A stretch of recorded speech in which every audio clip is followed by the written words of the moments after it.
हाँ, hello students, ये हमारा ट्रांसफ़र ऑफ हीट का जो है वो 6th लेक्चर है। इसमें आज हम न्यूमेरिकल का डिस्कशन करेंगे, तो आप चेक करें ज़रा उस न्यूमेरिकल को। देखिए, जैसे कोई अगर स्फेरिकल बॉडी है, जैसे ये मान लीजिए आपकी स्फेरिकल बॉडी है, इसके अगर हम सेंटर पर एक हम हीट का सोर्स रख दें, यानी कि स्फीयर के सेंटर पर, तो इसमें जो हीट फ्लो होगी वो रेडियस के डायरेक्शन में बाहर की तरफ होगी, ठीक? क्योंकि सेंटर से आउटवर्ड जाएगी, ठीक? इसको हम रेडियल फ्लो बोलते हैं, ठीक? यहाँ पर जो हीट फ्लो होती है, आप जब कंडक्टिविटी वाला फार्मूला लगाते हैं थर्मल कंडक्टिविटी का, तो उसमें लेंथ जिधर लेते हैं, जिधर हीट फ्लो हो रही है उस डायरेक्शन में लेंथ लेते हैं और उसके परपेंडिकुलर डायरेक्शन में एरिया लेते हैं। तो हीट फ्लो हो रही है सेंटर से आउटवर्ड ऐसे हर जगह, ठीक? तो इसके ठीक 90 डिग्री पर ये एरिया होगा और ये एरिया जो है वो वेरिएबल होगा क्योंकि हर समय एरिया चेंज हो रहा है स्फेरिकल शेल के लिए, ठीक? तो अब यहाँ पर देखें, जैसे यहाँ ये दिया हुआ है आपका रेडियल फ्लो लिखा है, ये केस 1 है, स्फेरिकल शेल, इसके सेंटर पर हीट का सोर्स रखा हुआ है, ठीक? इसकी रेडियस जो इनर रेडियाई है वो R1 है और आउटर रेडियाई R2 है, ठीक?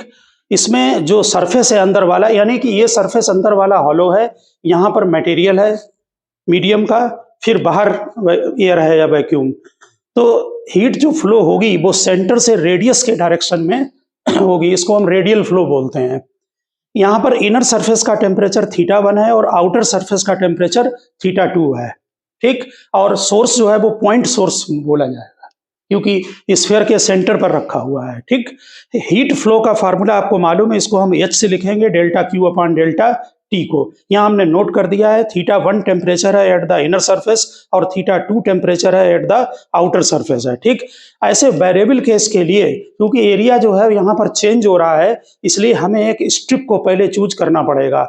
इसलिए यहाँ से r डिस्टेंस पर dr थिकनेस की पहले एक स्ट्रिप चूज करें, उसका जो एरिया होगा अंदर का नेचुरल है कि वो 4πr² होगा, ठीक है ना? तो यहाँ पर ध्यान दें, take a spherical shell of thickness dr and at a distance r with temperature dθ। इसका टेम्परेचर डिफरेंस हमने dθ लिया है, ठीक है, जो हमने स्ट्रिप चूज की है। Heat conducted across the surface dr, आपको फार्मूला मालूम है, dr थिकनेस में जो हीट कंडक्ट होगी उसका फार्मूला जो delta Q by delta T है, उसकी जगह हमने H लिखा है, minus KA dθ by dr। dθ temperature difference है और ये इसकी थिकनेस है। जिस डायरेक्शन में हीट फ्लो होती है उसी डायरेक्शन में लेंथ लेने हैं, लेंथ की जगह ये dr लिखा गया है क्योंकि इसकी थिकनेस dr है। समझ गए होंगे बात? एरिया का फार्मूला यहाँ डाल दें, वैल्यू एरिया कितनी होगी 4πr², क्योंकि स्फेरिकल शेल है, ठीक? माइनस लगेगा, आपको मालूम है हीट इधर को फ्लो हो रहा है जिस डायरेक्शन में, उधर धीरे धीरे जो यहाँ टेम्परेचर हाई होगा, धीरे धीरे टेम्परेचर डाउन होगा। तो dr के डायरेक्शन में टेम्परेचर डाउन हो रहा है, इसलिए आप माइनस लगाएं। यहाँ पर ध्यान दें, यहाँ जो वेरिएबल है वो r² है, dr है, इसको एक साथ लाएं, कांस्टेंट टर्म को बाहर करें इंटीग्रेशन से, 4πk/h और dθ इधर ले लें। टेम्परेचर कहाँ से कहाँ तक वेरी हो रहा है, θ1 टू θ2। रेडियस पर ध्यान दें, वेरिएबल dr में R1 to R2 limit, inner radii और आउटर रेडियाई। समझ गए होंगे, वेरिएबल को इसी तरह से लगाते हैं। अब आप इंटीग्रेट कर दें, 1/r² का माइनस 1/r होगा, इनर सरफेस का रेडियाई R1 है, आउटर का R2 है, ये dθ का थीटा होगा और इनर सरफेस का टेम्परेचर θ1 लोअर लिमिट में और अपर लिमिट में θ2, ठीक?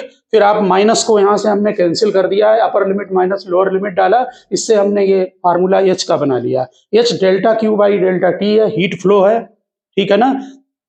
एग्जाम के लिए इसके फार्मूले को डायरेक्ट लर्न रखें तो वो बेटर है, ठीक है ना? यहाँ पर R1 R2 है, K आया है, थर्मल कंडक्टिविटी है, रेडियस हो गया R2 माइनस R1 और θ1 माइनस θ2।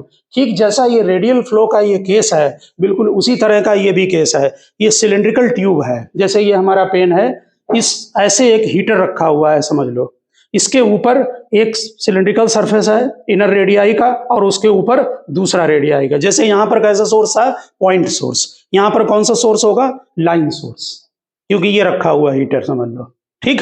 इसके ऊपर ये सिलिंड्रिकल सरफेस, फिर ये इसके ऊपर है, अंदर का ये पोर्शन हॉलो होगा, यहाँ पर केवल ये हीटर रखा हुआ है। जैसे ये डायग्राम है स्फेरिकल के लिए, वैसे ही ये सिलिंड्रिकल ट्यूब के लिए।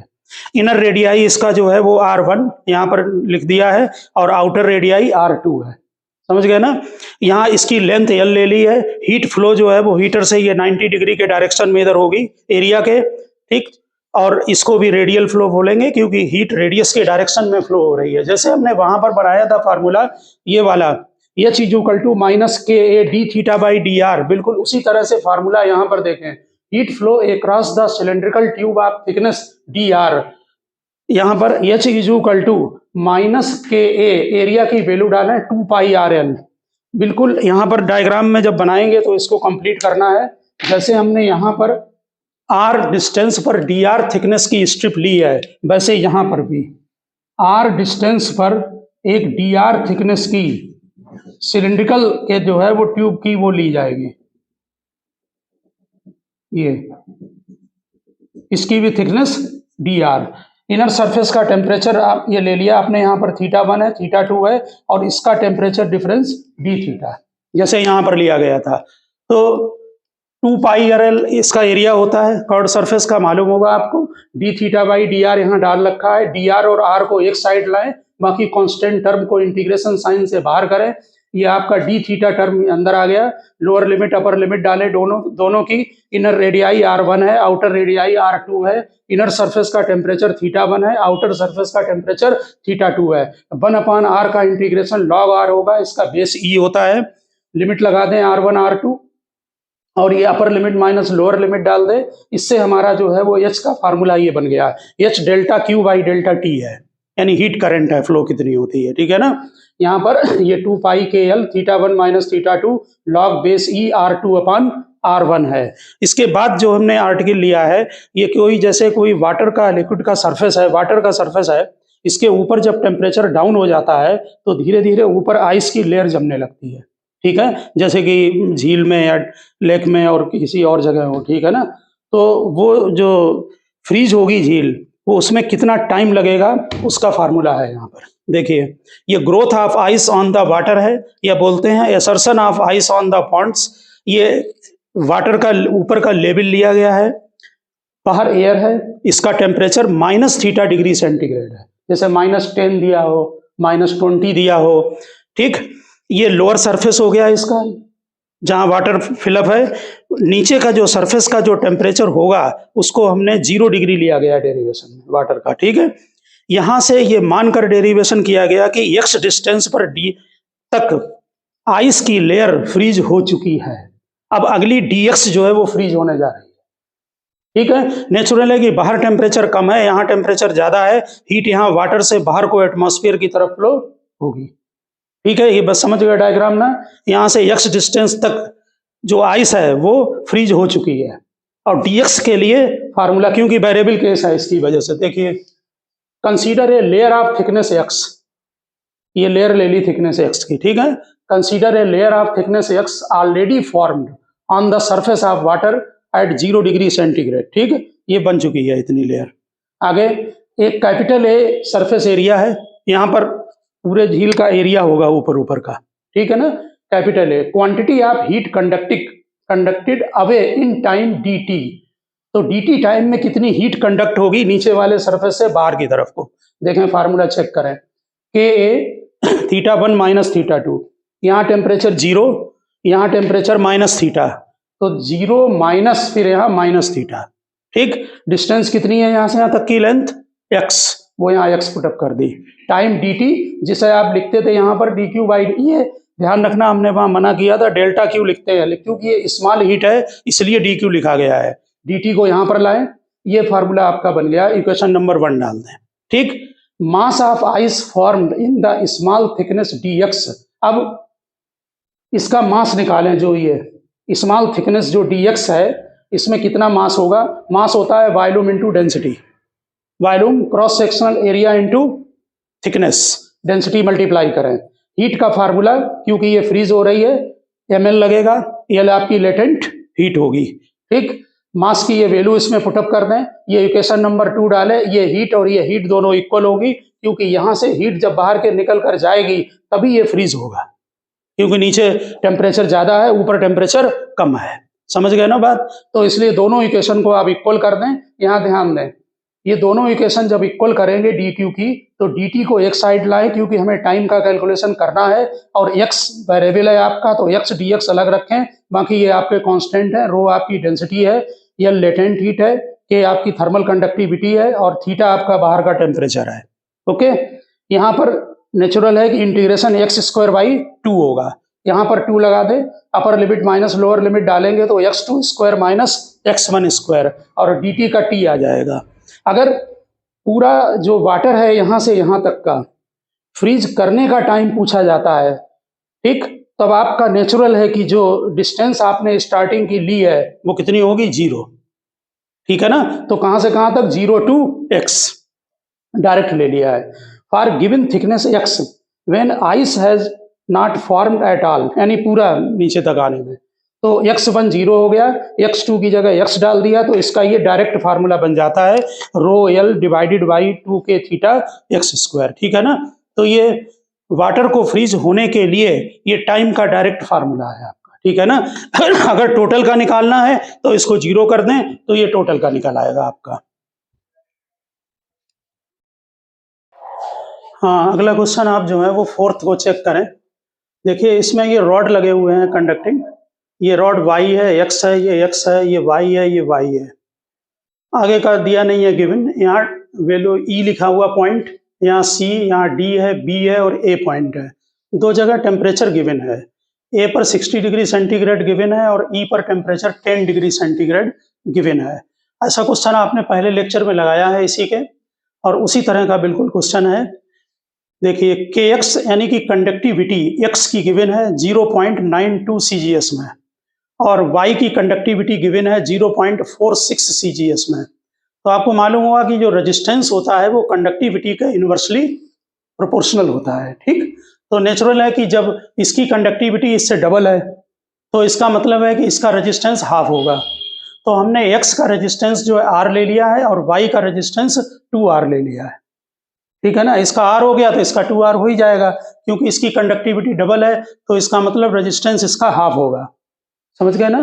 तो इसका r ले लिया x वाले का, तो इसका डबल हो गया 2r, समझ गए होंगे। अब यहाँ पर वैल्यू लिख दें, तो y की रेजिस्टेंस कितना है, 2r, तो यहाँ 2r लिख दिया, x में r दिया तो r नोट कर दिया। ये जो बीच में रॉड लगा हुआ है x वाला, इसको हमने नहीं लगाया, हमने उस दिन लेक्चर में भी बताया था, ये 12th में ये व्हीटस्टोन ब्रिज होता है, और जब ये बैलेंस हो, ये r है, ये 2r और 2r है, क्योंकि ये दोनों y हैं। तो आप इनको चाहे आमने सामने के मल्टीप्लाई कर लिया करो, इन दोनों को मल्टीप्लाई करो, इनको करो तो सेम आ रहा है, या इनको डिवाइड कर लो, बहुत जनरल है 12th का ये टॉपिक करंट इलेक्ट्रिसिटी का, इन दोनों को डिवाइड कर लो तो तब भी 1:1 आएगा। तो ऐसे में ये बीच वाला रॉड को हटा दिया करें आप, बिल्कुल ठीक है। फिर ये क्वेश्चन आसान हो जाता है, ये दोनों किस में लगे हैं, सीरीज में, तो आर आर मिलके कितना हो गया, 2r, ये दोनों सीरीज में, तो 2r मिलकर 4r हो गया, ठीक। अब आप 2r और 4r को पैरेलल कॉम्बिनेशन से कंबाइन कर लें, 1/r1 is equal to 1/2r plus 1/4r, तो नेट रेजिस्टेंस 4r/3 आ जाएगा। ये पॉइंट हमारा B यहाँ पर आ गया, ये E पॉइंट यहाँ आ गया, ये गिवन है 60 डिग्री और ये 10 डिग्री गिवन है। अब ये दोनों रेजिस्टेंस सीरीज में है, नेचुरल है, तो 2r में 4r/3 को प्लस कर दें, तो नेट रेजिस्टेंस आपका ये आ जाएगा 10r/3। अब आप इसमें करंट का कैलकुलेशन कर सकते हैं, यहाँ वोल्टेज जो है वो 60 डिग्री में 10 डिग्री को माइनस कर दें, 50 हो गया, तो करंट I होता वोल्टेज अपॉन रेजिस्टेंस, रेजिस्टेंस कितना है, 10r/3 है, तो ये आप 3 से इसको कट कर, 0 को कट करके 3 ऊपर चला जाएगा, 15/r आ गया, या हम IR इज इक्वल टू 15 आगे डालेंगे वैल्यू को, ठीक है ना। ये आप करंट की वैल्यू डाल दें। अब आप एक एक करके सॉल्व कर सकते हैं बहुत आसानी से। जैसे यहाँ पर देखिए करंट फ्लो होगी A to B, ठीक, वहाँ इलेक्ट्रिक करंट और यहाँ हीट करंट, तो A से B की तरफ करंट फ्लो होगी, तो V is equal to IR होता है, टेम्परेचर डिफरेंस यहाँ से यहाँ तक का हुआ θA माइनस θB, ठीक, टेम्परेचर डिफरेंस वोल्टेज का काम करेगा, इज इक्वल टू I और रेजिस्टेंस इसका 2R है, तो is equal to I 2R। अब IR की जगह यहाँ से वैल्यू पुटअप कर दें 15, तो 15 2 जाए ये 30 हो गया, θA आपको गिवन है 60, वहां पर A पर देखें टेम्परेचर, तो यहां से B का टेम्परेचर आपका कैलकुलेट हो गया 30 डिग्री सेंटीग्रेड, ठीक। अब यहां पर इन्होंने टेम्परेचर पूछा है C पॉइंट का, यहाँ का, डी का हमने नहीं निकाला, आप उसको भी निकाल सकते हैं। इसके लिए नेचुरल है कि हमें इसमें करंट की जरूरत पड़ेगी, ठीक है ना। वैसे जो लोगों ने 10th ठीक से किया है, या हम आपको अभी डायरेक्ट फार्मूला बता दे रहे हैं कैसे निकलेगी करंट। अगर किसी ब्रांच में यहाँ करंट आई है, यहाँ पर R1 है, यहाँ रेजिस्टेंस R2 है, और हमें I1 का कैलकुलेशन करना है। हमने I2 का नहीं लिखा है, I1 को केवल हमें निकालना है, ठीक। तो I1 क्या होगा, नेट करंट ले लें, दोनों रेजिस्टेंस को प्लस कर दिया करें, डिवाइड कर दें, और जिसमें निकालना है उसके दूसरे वाले को मल्टीप्लाई करें। हमें R1 में निकालना है तो R2 मल्टीप्लाई करें। इसका मतलब यह है कि अगर हमें I2 निकालना होता तो हम I2 का फार्मूला बनाते net current I divided by R1 plus R2, और रेजिस्टेंस कौन सा मल्टीप्लाई होगा, R1, तब I2 निकल आता, दूसरा मल्टीप्लाई होता है, ठीक है। इसे लर्न कर लें, काम आता है, आगे भी है। तो अब वैल्यू जरा देखें, यहाँ पर आपने वैल्यू, यहाँ पर ये R2 की 4 आ रहा है, R1 की 2 आ रहा है, यहाँ पर वैल्यू पुटअप कर दी तो इसमें करंट आ गई ऊपर वाली ब्रांच में 2I/3। ओके, अब हम इसमें लगाएंगे इस वाले ब्रांच में करंट। हमारी करंट, मेन करंट यहाँ पर आ रही थी I, और इसमें हमने करंट ले ली है I1। ओके, तो कितना बन गया, VB माइनस VC, यानी कि theta B minus theta C is equal to I1R, क्योंकि इसमें करंट कितनी है, I1 है, रेजिस्टेंस R है, तो हमने V is equal to IR लगा दिया। ओके, करंट आप कैलकुलेट कर चुके हैं, यहाँ पर 2I/3 यहाँ पर वैल्यू पुटअप कर दें, IR की जगह 15 डाल दें, तो ये 3 से कैंसिल होकर 10 डिग्री आ गया। थीटा B आप पहले से वहां ऊपर कैलकुलेट कर चुके हैं 30 डिग्री, यहाँ 30 डिग्री डालें तो थीटा C जो है 20 डिग्री सेंटीग्रेड आ गया। ठीक इसी तरह से आप D का भी टेम्परेचर कैलकुलेट कर सकते हैं। तो ये क्वेश्चन बहुत आसान हो जाते हैं अगर आप रेजिस्टेंस में कन्वर्ट कर दें और सीधे ओम्स लॉ लगाएं V = IR, तो सभी कैलकुलेट हो जाते हैं इस टाइप के, ठीक है ना। बस इसका ध्यान रखना कि इसको व्हीटस्टोन ब्रिज बोलते हैं, इसको हटा देते हैं, बाकी 12th में तो आ ही जाएगा कॉमन। यहाँ नेक्स्ट क्वेश्चन में देखें, क्वेश्चन नंबर 5 में एक ये रॉड है, इसकी लेंथ 10x है, जैसा हमने एरो से दिखा दिया है। इस तरफ ये जो A पॉइंट है, ये पॉइंट B है। जो A पॉइंट है वो आइस बॉक्स में रखा है, नेचुरल है, इसका टेम्परेचर 0 डिग्री सेंटीग्रेड होगा। इसका टेम्परेचर यहाँ पर 100 डिग्री सेंटीग्रेड होगा, वाटर है, दिया हुआ है क्वेश्चन में, ठीक।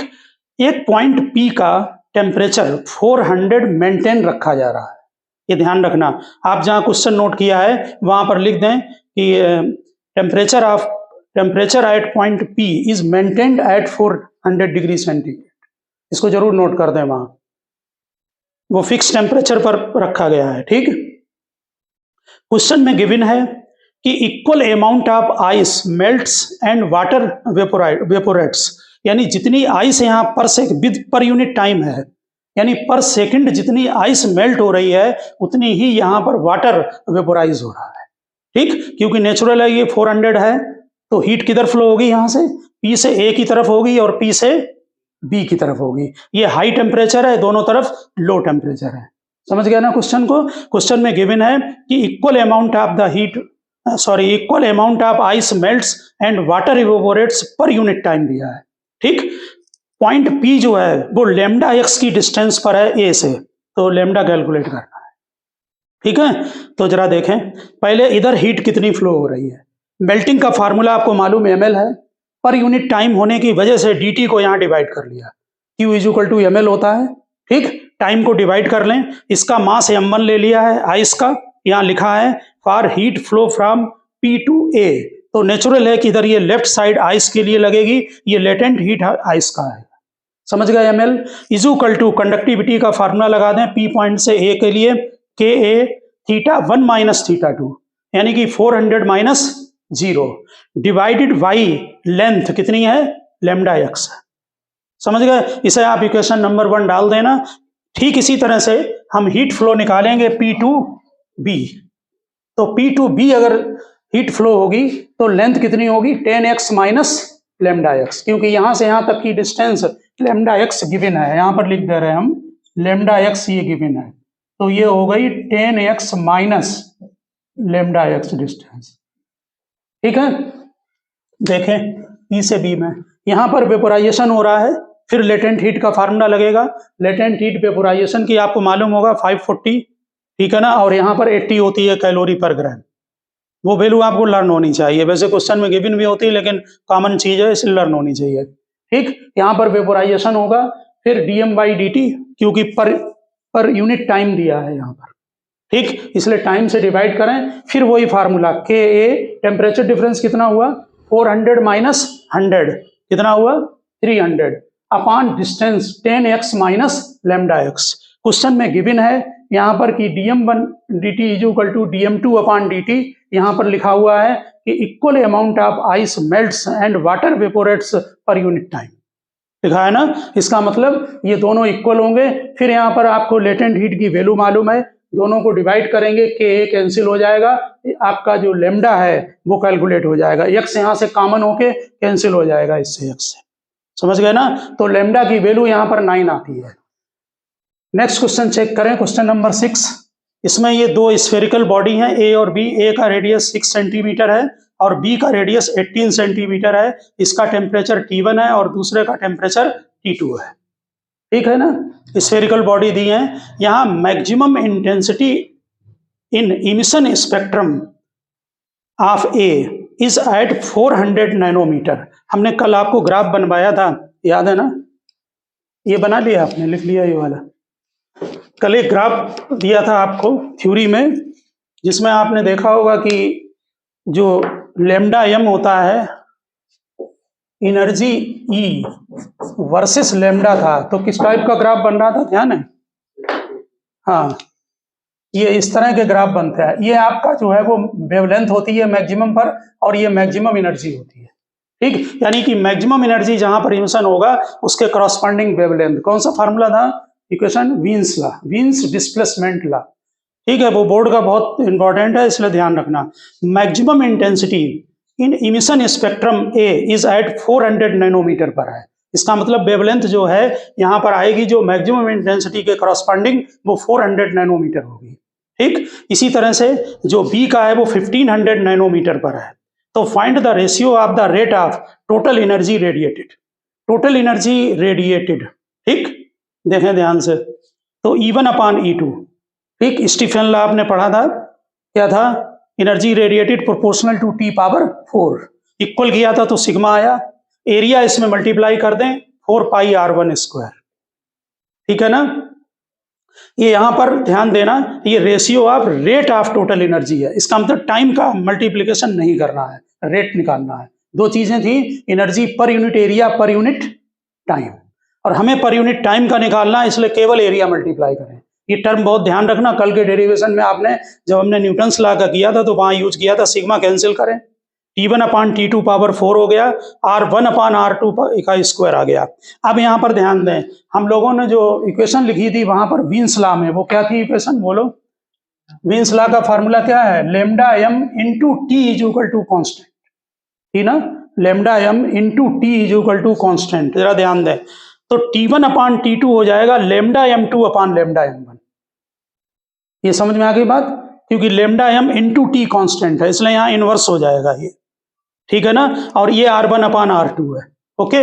यहाँ पर ध्यान दें, आपको लेमडा m1, लेमडा m2 और लेमडा m1 गिवन है, रेडियस गिवन है R1 R2, इसमें वैल्यू पुटअप करें तो आपका ये रेशियो 9 आ जाएगा। समझ गए ना बात को ठीक से, ठीक। अगले में ये दो स्फेरिकल स्टार दिए हुए हैं, जो A का रेडियस है वो B के रेडियस से 400 टाइम्स है। A जो इमिट कर रहा है वो 10⁴ टाइम्स पावर का इमिशन कर रहा है देन B। पावर का मतलब energy per second, joule per second, watt, ठीक। Find lambda M A upon lambda M B. आप ये समझ गए होंगे, lambda M A upon lambda M B, ये जहां पर पीक वैल्यू इसकी होती है उसी के करस्पॉन्डिंग वेवलेंथ का रेशियो कैलकुलेट करना है, ओके। तो पावर का फार्मूला, पावर जब आप इनका रेशियो निकालेंगे तो यहाँ पर जो T पावर 4, सिग्मा हमने कट कर दिया है, लिखा नहीं है, आप T पावर 4 जब आएगा तो उसमें एरिया का मल्टीप्लाई कर देंगे तो पावर हो जाएगी, ठीक है ना। तो यहाँ पर ये A की एरिया है, ये B का एरिया है, ये TA पावर 4 है, दूसरा TB पावर 4 है, ठीक। फिर उसी पर कॉन्सेप्ट पर जो इसमें यूज किया है, TA upon TB, lambda m upon lambda m B होगा, रिवर्स हो जाएगा, ठीक। और यहाँ पर B की जगह A आ जाएगा, ये दोनों पावर 4 हैं। यहाँ हमको कैलकुलेशन करना है वेवलेंथ के रेशियो का, ठीक है ना। तो ये लिखा हुआ है वेवलेंथ का रेशियो, ठीक है ना। तो lambda M A upon lambda M B natural है कि आप इसको कैलकुलेट करेंगे तो ये आपका जो है, ये हम राइट में इस लेफ्ट में ले आए हैं, ये राइट में हो जाएगा तो ये रिवर्स हो जाएगा, इनमें पावर 1/4 हो जाएगा, ठीक। एरिया आपका 4 पाई आर स्क्वायर होगा, स्फेरिकल बॉडी है तो ए में आर ए स्क्वायर हो गया, यहाँ आर बी स्क्वायर हो गया, ये power P B upon P A. अब यहाँ पर ठीक से देख लें, रेडियस ए का 400 टाइम्स है, इसलिए जब स्क्वायर करेंगे तो 400 इंटू 400, और पावर जो है आपकी वो दी हुई है 10⁻⁴ टाइम्स, तो बी की 1 ले लो तो ए की जो पावर है वो 10⁻⁴ रख दी, समझ गए ना। अब इसका आप 1/4 ले लें तो ये 2 आ जाएगा, इसका मतलब है कि इनका जो रेशियो आएगा वो 2 बनेगा। समझ गए होंगे बात को, नोट करें इनको। हाँ, आप इसमें जरा नेक्स्ट क्वेश्चन नोट करें।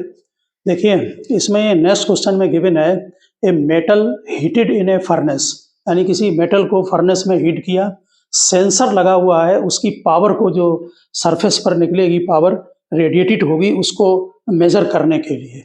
ए sensor read the power radiated, ठीक, पावर पी हमने लिख दिया है यहाँ। Sensor has scale that display, जो सेंसर है वो अपनी जो स्केल है उसमें जो डिस्प्ले कर रहा है उसकी जो according to this log base two P upon P not, यहाँ पर पी नॉट कॉन्स्टेंट है और पी पावर रेडिएटेड है, यानी जो सेंसर से जो पावर डिस्प्ले हो रही है उसके स्क्रीन पर उसकी जो वैल्यू है वो इस टर्म में दे रहा है, पी अपॉन पी नॉट और बेस टू लॉग में जो भी वैल्यू दे आप एक्सेप्ट करें। आगे, व्हेन टेम्परेचर 487, जब मेटल के सरफेस का टेम्परेचर 487 डिग्री सेंटीग्रेड है तब सेंसर डिस्प्ले कर रहा है 1, यानी रीडिंग 1 दे रहा है, देगा इस टर्म में।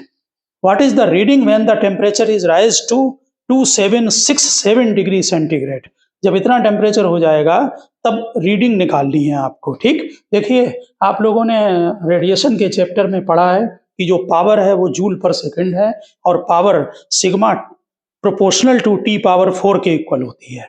इनको जब हम इक्वल करेंगे तो कांस्टेंट आएगा, हमने कांस्टेंट को यहाँ पी नॉट लिखा है क्योंकि यहाँ पर भी कांस्टेंट पी नॉट गिवन है, ओके। अब जरा देखें ये वैल्यू क्या दे रहा है, log base two P upon P not की वैल्यू, पी की वैल्यू यहाँ पुटअप कर दें, पी नॉट टी पावर 4, तो पी नॉट कैंसिल हो गया, यहाँ टी पावर 4 आ गया और 4 आपका इधर चला आएगा, तो ये 4 लॉग टी बेस 2 हो गया। लॉग की बेसिक नॉलेज आपको होनी चाहिए, अगर बिल्कुल बेसिक नॉलेज नहीं है तो वो मैथमेटिक्स के जो लेक्चर हैं उसमें हमने एक में लॉग का डाल रखा है, मैथमेटिक्स फॉर फिजिक्स में, उतना आप सफिशिएंट है, या 10th में पढ़ रखा है तो ठीक है। तो 4 को इधर आ जाएगा और ये आपका बन गया, इसका मतलब जो वो वैल्यू दे रहा है पी अपॉन पी नॉट की लॉग बेस 2 पर वो इसके इक्वल होगी, ओके। अब जरा देखा जाए, जब टेम्परेचर 487 डिग्री सेंटीग्रेड है, इसको केल्विन में चेंज करना ना भूलना पेपरों में, 273 इसमें प्लस करें तो ये केल्विन में 760 आ गया, ठीक। इसका मतलब है कि जो वैल्यू डिस्प्ले हो रही है जिसमें कि रीडिंग 1 आ रही है उस समय टी की वैल्यू यहाँ पर पुटअप करें, इसमें टी की 46760, तो इसकी टोटल वैल्यू मिलाकर 1 हो गई, इसका मतलब ये आगे यूज होगी। आधा चैप्टर, आधा क्वेश्चन मैथमेटिकल है। चलिए अब टेम्परेचर राइज हो गया 2767 पर, इसको केल्विन में चेंज कर लें तो ये 3040 आ रहा है, ठीक। अब स्केल जो रीडिंग दे रहा है वो according to log base 2 P upon P not में दे रहा है, ठीक। इसमें वैल्यू पुटअप कर दो जरा, ये किसके इक्वल है, 4 लॉग टी बेस 2 पर, टी की वैल्यू पुटअप कर दें 3040, ठीक। यहाँ पर 4 लॉग बेस 2, ये 3040 760 इंटू 4 हो गया, इनको लॉग ए इंटू बी जो है वो log A plus log B के इक्वल होता है, log A B is equal to log A plus log B, तो यहाँ प्लस का साइन लगाएं, 4760 अलग करें बेस 2 पर और 4 को अलग करें, 4 को हमने 2 पावर 2 लिख दिया है, ठीक। ये जो पावर होती हैं ये यहाँ पर आ जाती हैं लॉग के पहले, तो ये 4 2 जा 8 आ जाएगा और लॉग की वैल्यू सेम बेस पर हमेशा 1 होती है, हम यहाँ पर नोट कर दे रहे हैं, यानी कि लॉग 2 बेस 2 की वैल्यू 1 होगी, ओके। तो इसकी वैल्यू यहाँ पर 8 आ गई, यहाँ से 1 ये वैल्यू गिवन है क्वेश्चन के अंदर, तो ये 8 + 1 9 हो गया, इसका मतलब जो है अब जो रीडिंग इस वैल्यू पर 9 देगा। इस तरह से कोई भी स्केल दी जाए आप उसमें चेंज कर सकते हैं, बेसिक यूज हुआ है रेडिएशन का, ठीक। नेक्स्ट क्वेश्चन देखें, नेक्स्ट क्वेश्चन में हमने सभी इसमें नोट कर रखा है, ये सिलिंड्रिकल रॉड है, जैसे हमारा ये पेन है, ये सिलिंड्रिकल रॉड है, इस तरफ ये फर्नेस से अटैच है, इसमें चारों तरफ इंसुलेशन है, ऊपर भी इंसुलेशन और नीचे भी। इसका इधर वाला जो सरफेस है वो T1 टेम्परेचर पर है, जो फर्नेस के अटैच में है।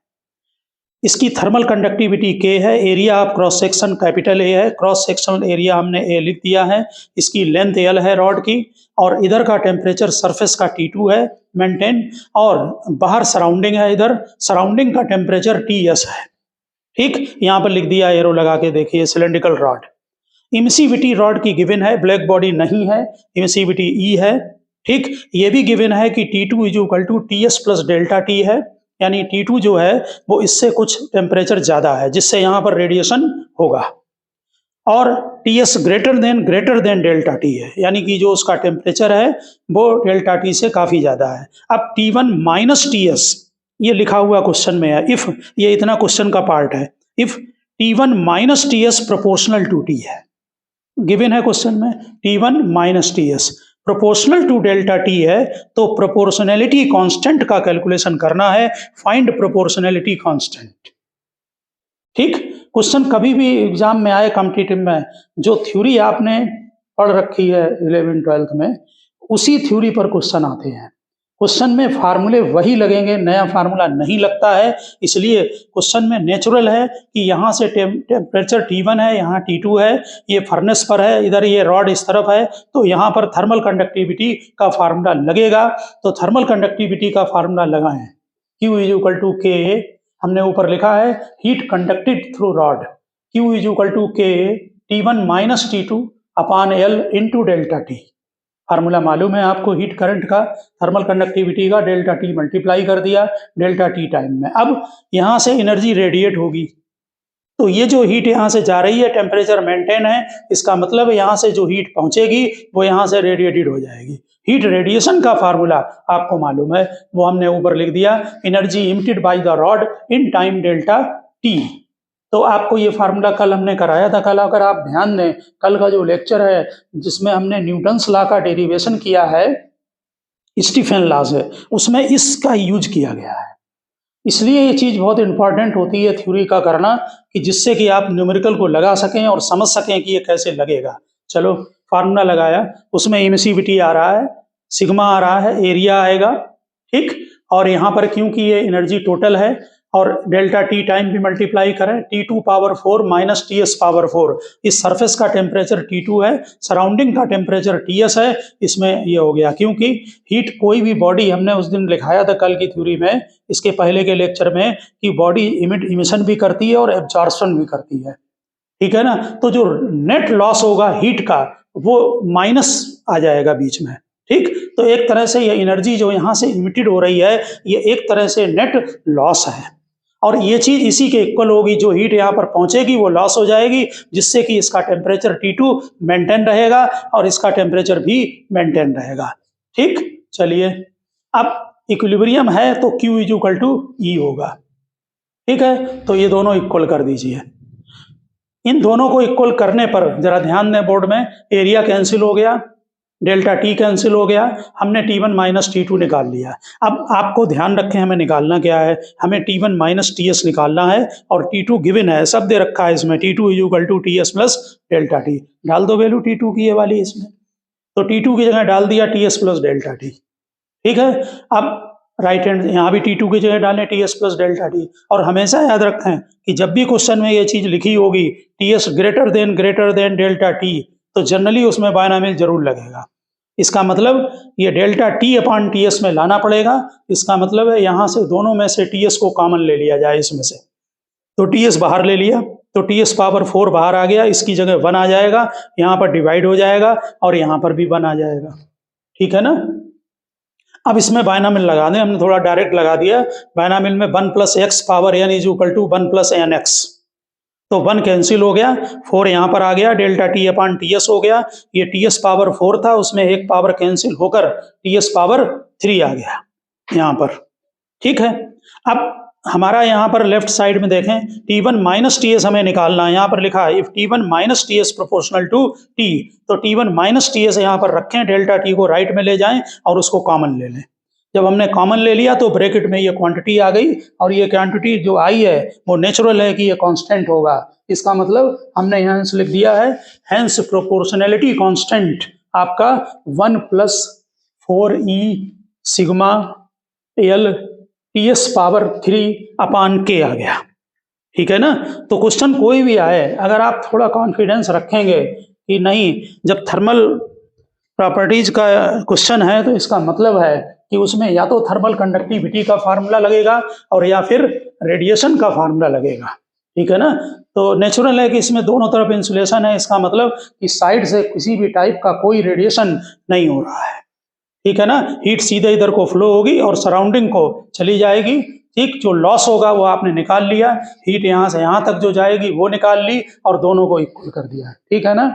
इस लेक्चर में हम आपको 2 थ्योरेटिकल पॉइंट नोट कराना चाह रहे, जो थोड़ा कॉम्पिटिटिव के मतलब के हैं, वैसे पहले नोट होना था, आप इनको लिख दें जरा। लिखिए, relation between electrical and thermal conductivity.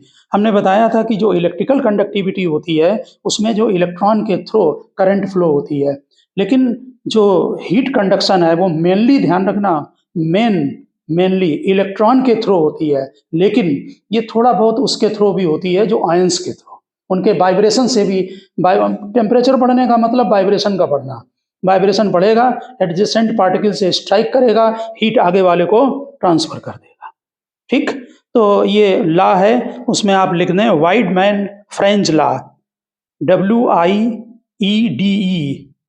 WIEDEMANN, dash लगाएं, FRANZ, Franz law, Wiedemann Franz law. लिखिए, the ratio of the thermal and electrical conductivity is the same for all metals at the same temperature. यानी same temperature पर जो ratio है वो हमेशा constant रहता है, के थर्मल कंडक्टिविटी और सिग्मा इलेक्ट्रिकल कंडक्टिविटी, इन दोनों का कांस्टेंट। ठीक, ऊपर लिखा है ratio of the thermal and electrical conductivity, के थर्मल है और सिग्मा जो आपकी है वो इलेक्ट्रिकल कंडक्टिविटी है। ठीक, आगे इसमें और नोट करें एक line, Lorenz extended this law and shows that this ratio is proportional to the absolute temperature. This ratio is proportional to the absolute temperature, यानी K/σT is equal to constant। इसको इन्होंने इतना एक्सटेंड कर दिया। ठीक, तो दोनों ध्यान रखें। एक इसमें बहुत इंपॉर्टेंट चीज है जो अब बुक्स में नहीं देते हैं, वो आप ध्यान रखना, आप पहले नोट करें। देखिए, Ingenhousz experiment, INGEN, engine Haus, HAUZ,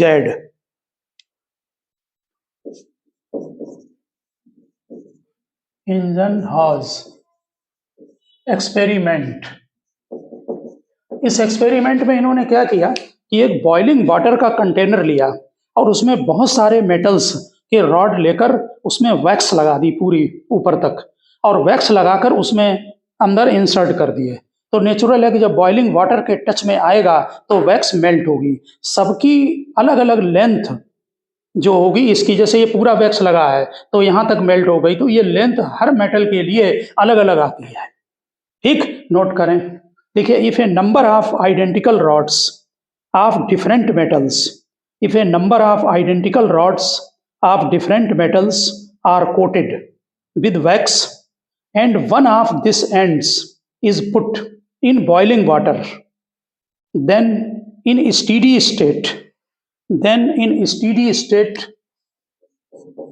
K1/L1 square, K2/L2 square, K3/L3 square dot dot लगा दें, ये रेशियो आता है। इसका मतलब कि K/L स्क्वायर कांस्टेंट आता है, K1/L1 square is equal to K2/L2 square, ये सब कांस्टेंट आते हैं। L लिख दो, L जरूर लिख देना। Length of the bar over which wax melted, L है length of the bar over which wax melted, L यानी जितनी लेंथ उसमें मेल्ट होगी। आप समझ गए होंगे, जैसे ये 2 लगा दिए, इंसर्ट करा दो उसी में, अंदर 100 डिग्री सेंटीग्रेड के वाटर, बॉइलिंग वाटर में, तो ये जो मेल्ट होगा इसकी जो लेंथ आती है वो है कि कितना ये मेल्ट हो जाएगा। इस पर कभी कोई ऑब्जेक्टिव आए, दो को कंपेयर करना हो तो आप इससे लगा सकते हैं कि कितनी लेंथ उसमें जो है वो मेल्ट होगी। ठीक,